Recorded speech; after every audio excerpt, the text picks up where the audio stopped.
नमस्कार। आप सुन रहे हैं द माइथोलॉजी रेडियो। रामायण में जब जब भगवान श्री राम के वनवास का प्रसंग आता है तब तब एक नाम सबसे अधिक चर्चा में आता है, मंथरा। लोग कहते हैं कि राम के 14 वर्ष के वनवास का सबसे बड़ा कारण यही थी। लोगों की नज़र में उसकी छवि एक ऐसी स्त्री की है जिसने महारानी कैकई के मन में जहर घोलकर परिवार में दरार डाली और अयोध्या को दुखों में डुबो दिया।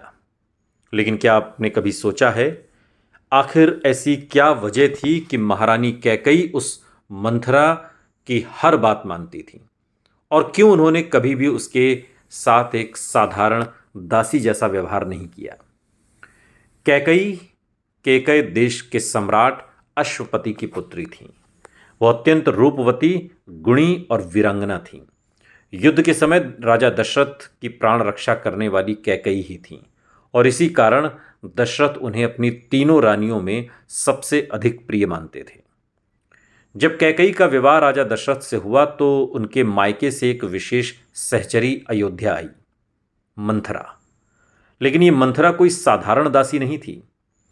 कथा कहती है कि मंथरा असल में कैकई की चचेरी बहन थी। वो राजा अश्वपति के भाई वृहदश्व की पुत्री थी, यानी वो राजकुमारी थी और कैकई के साथ बचपन से बड़ी गहरी मित्र भी थी। दोनों बहनें हर सुख दुख में साथ रहती थीं और एक दूसरे के बिना तो रह ही नहीं सकती थीं। मंथरा बचपन से ही अत्यंत सुंदर और बुद्धिमान थी, लेकिन उसके जीवन में एक ऐसा हादसा हुआ जिसने उसकी पूरी किस्मत बदल दी। पौराणिक कथाओं के अनुसार बचपन में मंथरा को एक भयानक बीमारी हो गई। उसके शरीर को गर्मी और प्यास जरा भी बर्दाश्त नहीं होती थी।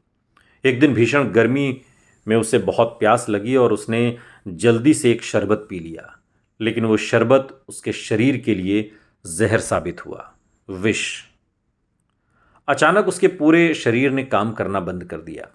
लंबे समय तक इलाज चलता रहा। अंततः उसका जीवन तो बच गया, लेकिन उसकी रीढ़ की हड्डी हमेशा के लिए टेढ़ी हो गई। उसके शरीर में विकृति आ गई और इसी कारण उसका विवाह भी कभी नहीं हो सका। हालांकि वो एक राजकुमारी थी, लेकिन अपंगता के कारण वो राज दरबार की जिम्मेदारियों के योग्य नहीं रह पाई। इसलिए उसने अपनी बहन कैकई के साथ ही जीवन बिताने का निश्चय किया। यही कारण था कि कैकई ने भी कभी उसे दासी नहीं माना, बल्कि अपनी सखी की तरह सदा अपने पास रखा। और इसी गहरे रिश्ते की वजह से कैकई हमेशा मंथरा की बातें सुनती थी और उस पर पूरा भरोसा करती थी। यही मंथरा, जिसने बहन जैसी कैकई के मन में विष भर दिया, इतिहास में खलनायिका के रूप में प्रसिद्धि पाई। लेकिन यदि हम उसकी पृष्ठभूमि को देखें तो समझ आता है कि उसका स्थान केवल दासी का नहीं था, बल्कि वो कैकई की सखी, बहन और विश्वास पात्र थी। सुनते रहिए द माइथोलॉजी रेडियो। सुनता है सारा इंडिया।